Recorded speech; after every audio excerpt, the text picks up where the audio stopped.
Agora a gente vai estar falando um pouquinho também sobre o trabalho, né, do guia, né, no dia a dia de hoje, né. Aí eu queria que você descrevesse, né, pro pessoal que vai estar assistindo também essa entrevista, né, como é a rotina, né, real de um guia de turismo. Então, Gilmar, eu tipo ainda não vivo assim de guia de turismo, né? Eu geralmente eu faço isso nos dias de minha folga e feriado, né? Então, mas assim, geralmente a procura maior que eu faço mais guiada é na época de temporada de montanha que a gente fala, né? Então é a época que eu mais trabalho, minha rotina é maior nessa época. Então, assim, é uma rotina assim, né, que se você tem, como eu disse, você tem que estar sempre comunicando com grupos. É uma rotina assim legal. Eu gosto de fazer isso, entendeu?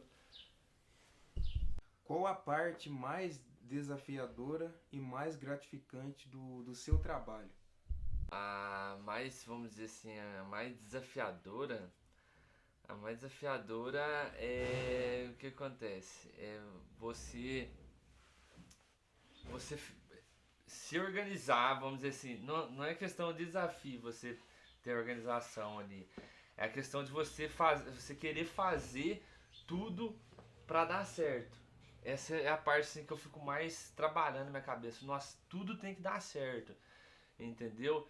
E aí, partindo disso, é a parte mais desafiadora, assim, que você fica a semana, vamos supor, os passos aí vai acontecer num domingo. Na segunda-feira, até 2 semanas antes, eu já tô ali pensando o que fazer pra todo mundo.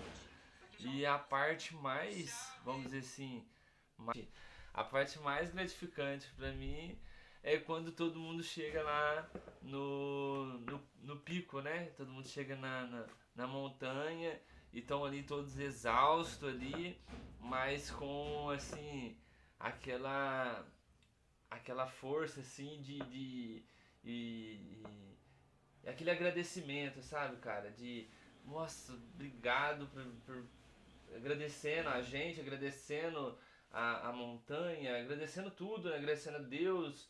Então essa é a parte mais gratificante para mim, quando a pessoa chega lá e se depara com aquela maravilha, né? E, e essa é a parte mais gratificante para mim.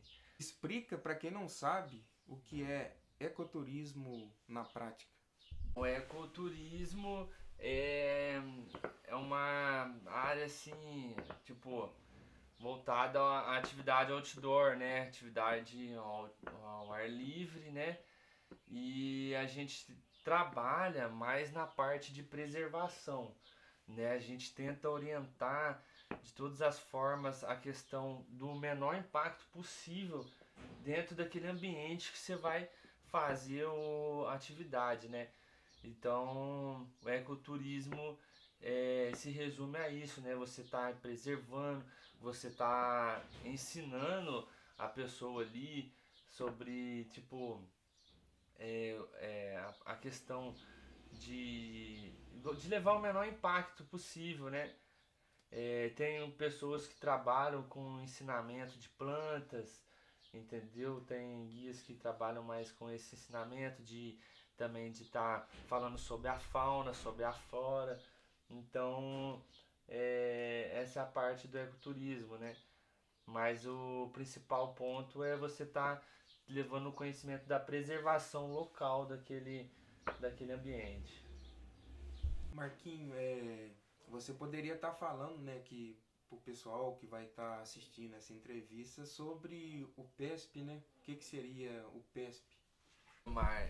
O PESP, como diz na sigla aí, é o Parque Estadual Serra do Papagaio, né? Ele é, a sede dele fica no município de Alagoa ali. O parque ele faz divisa com 5 municípios.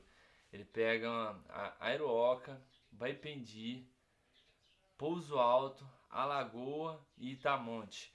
mas a sede mesmo do parque fica em Alagoas ali. É, e o parque ele tem uma área aproximadamente de 23 mil hectares. Ele tem diversas trilhas nele, né? Como a travessia Baipendi-Iroca é uma das mais conhecidas aí, né? No parque. É, e é uma área assim, vamos dizer assim, é um lugar que é muito preservado, entendeu? Quais são os principais atrativos do parque que você leva turista? Então, o principal atrativo que eu faço, assim, geralmente tem uma busca maior, como eu disse que na temporada de montanha, né, que é os meses mais frios, né, que eu faço, tem muito mais procura, é o Pico do Papagaio, né, que a gente faz a subida noturna para lá, para ver o nascer do sol. Então, geralmente, essa é a atividade que eu mais faço aí dentro da temporada de montanha. Agora, Marquinhos, eu queria que você falasse, né, como são os roteiros, né, turísticos, né, na região, né? É, quais são, né, os roteiros mais procurados aqui em Baipendi e em outras regiões? Queria que você falasse um pouco, né, para as pessoas que vão estar assistindo essa entrevista, entendeu? Então, Gilmar, aqui em Baipendi a gente tem diversas cachoeiras, né? A gente é um município abençoado aí, com muita água, né? Com muita cachoeira, né? E a gente tem muita opção de trilha aqui. É, a gente tem aí o roteiro Cachoeiro do Juju, né? Que a gente passa ali na Honorato Ferreira, passa Caldeirão e passa no Juju. É um roteiro de um dia, é um roteiro assim incrível de se fazer. A gente tem o Pico do Chorão, né? Que eu tenho um roteiro também que eu trabalho é, muito também, que é o roteiro Pôr do Sol no Pico do Chorão, né? Que o Pico do Chorão ele é um pouquinho para cima da Cachoeira do Juju ali. A gente também a Serra da Careta, né? A Serra da Careta também é um roteiro incrível. Ele tem dois caminhos, né? Tem pela Vargem ali, pelo bairro da Vargem, e tem pela início pelo Juju. É também um roteiro incrível para se fazer ele. Também tem um circuito de cachoeira aqui que eu faço, que é a gente faz aqui a cachoeira ali do Caixão Branco, Gamarra e Moinho. Então, mas tem muitas opções, principalmente de cachoeira. Qual roteiro você indica para quem tem um só dia, né, em Baipendi? Um só dia aqui em Befendi, eu recomendo Cachoeiro do Ju, que é uma coisa que tipo é um roteiro de cachoeira que você não pode deixar de vir aqui e conhecer, né, esse lugar, né, que é incrível, né? Apesar assim, pra você fazer pra ir pra cachoeira, você precisa estar saindo em certos horários, não pode sair muito tarde, entendeu? Por conta da distância, que são 35 quilômetros de estrada de terra, né? Então gera um tempo para você chegar até lá. Então, mas é assim, que eu recomendo a pessoa, o visitante vir em Baipendi e estar conhecendo a Cachoeira do Ju. Mas também tem uma das cachoeiras também que eu mais gosto e é próximo aqui, que tem a Cachoeira do Moinho, né, que eu também gosto muito de estar indo, e tem Itaúna também, né, que com a estrutura que tem ali, então a pessoa tem que mesmo tá assim meio que tem que se programar mesmo, tem que pra aquele dia, né? E a Itaúna, né, no caso também é a cachoeira bem próxima aqui de Baipendi, né? E tem uma estrutura legal, tem um restaurante lá também. Não só na Itaúna, mas na Juju também tem um restaurante próximo lá, né? Pra quem às vezes a pessoa esquece de estar levando até um lanche, alguma coisa, vai ficar um tempo maior lá na cachoeira, né? Então já tem um restaurante, né, próximo para estar atendendo as pessoas dentro nesse sentido, né, melhor dizendo. Exatamente, exatamente. Então, a Itaúna, né, com uma estrutura muito boa ali, com restaurante. Também temos a Honorato Ferreira ali, né, que também, né, tem ali o Bar do Curral, né, da galera ali do Bismarck. Então, ali tem uma estrutura legal ali. É, são muitas opções, Tem né? muitas Melhor dizendo, opções, nosso tem pai. muitas opções. Agora vamos falar das cachoeiras do Ipendi, né, região. Quais são as cachoeiras mais bonitas e seguras para estar levando, né, os turistas que vêm de fora, né, que quer conhecer a cachoeira, né? Então, as cachoeiras mais, assim, vamos dizer assim, mais seguras, tranquilas, para ambiente, para família, né? Vamos dizer assim, é a Cachoeira de Itaúna, né? Que muita gente vem para conhecer. A Cachoeira do Moinho também particularmente é uma cachoeira que eu gosto muito e eu assim recomendo para quem tá com família, tá com criança, que é tranquilo, totalmente segura, né?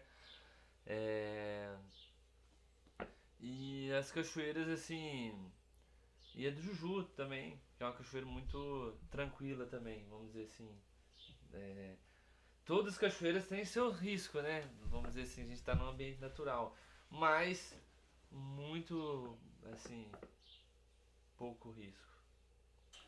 Agora a gente vai entrar na questão aqui de regras, né, para uma boa trilha, né? Aí eu guia turista, né, melhor dizendo. Quais são as 3 regras, né, de ouro que todo turista, né, deve seguir na trilha?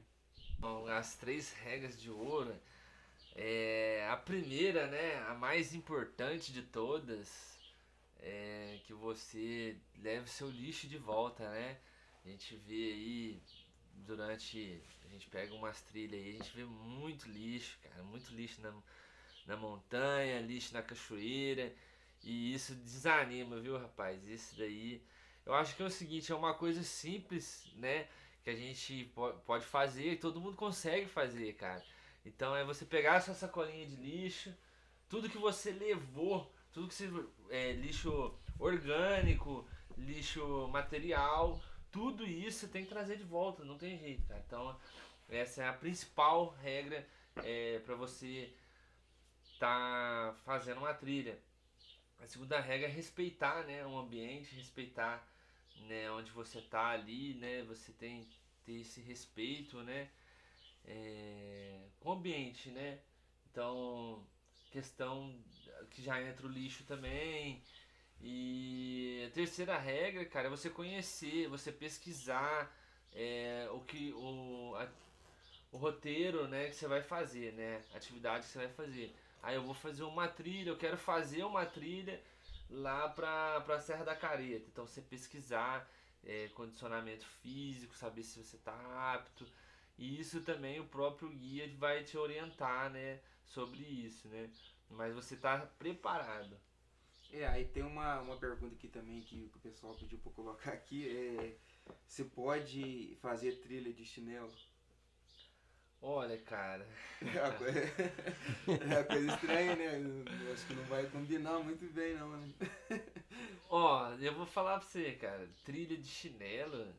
A não ser que você estacione o carro, por exemplo, no moinho, lá na rua do moinho, ali na estrada, e desce de chinelo ali no moinho. É uma trilha assim, que você É uma vai fazer de coisa. chinelo. É uma coisa curta, né? Aham. Mas não é recomendado não, cara. Não é recomendado não. Questão de. Às vezes você vai precisar fazer um salto de um lado pro outro, se de chinelo, escorrega muito, entendeu? Então eu prefiro fazer descalço, vamos dizer assim. Então, Porque o risco é maior o também, risco é né? maior, então a gente tem que, né? Tá, é bom, uma trilha mais longa exige um calçado confortável, calça, né? Então você tem que estar com os equipamentos e isso é orientado, né, pra uma trilha de longa distância, isso é orientado. Tá tudo... Normalmente, né, as pessoas têm medos em comuns, né? Aí eu queria estar fazendo essa pergunta para você aqui, que uma pessoa pediu para me colocar aqui. Quais são os medos, né, mais estranhos ou incomuns, né, que turistas, né, te contam? Bom, são diversos medos, né? Eu, antes de fazer tratar um passeio, né? Eu sempre, a gente faz uma anamnese, né? Que é recomendada. É a pessoa, como se fosse um formulário. E dentro desse formulário tem várias perguntas, né? Questão como de condicionamento físico. E entre elas, uma das perguntas é essa: qual o seu maior medo dentro da trilha?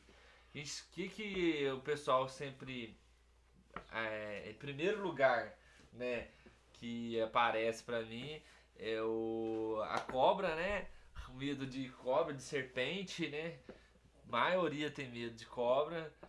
E um outro medo também, onça. Pergunta muito sobre onça. Ah, você não tem medo de não encontra uma onça? Se eu encontrar uma onça, a maioria do pessoal tem medo disso aí, entendeu? De onça e de altura também, né? Muita gente tem medo de altura. Então as principais, né, entre o medo da galera aí, tá essas três aí, que eu mais pego assim de medo são esses. Bom, Então, pessoal, chegamos ao fim da entrevista, né? Marquinhos, Ô, obrigado eu pela, que te agradeço. pela ilustre Ô, presença, uma né? honra, viu, rapaz? E quem gostou desse bate-papo, né, do Marquinhos Guia de Turismo, né, queria convidar vocês para estar se inscrevendo, né, no meu canal Casal Gilmar e Fran. Então, pessoal, hoje a entrevista, né, é isso, né? Quem gostar da entrevista aí, compartilha, ativa o sininho e até uma próxima entrevista. Valeu, pessoal. Abraço a cada um de vocês. Valeu, obrigado, galera.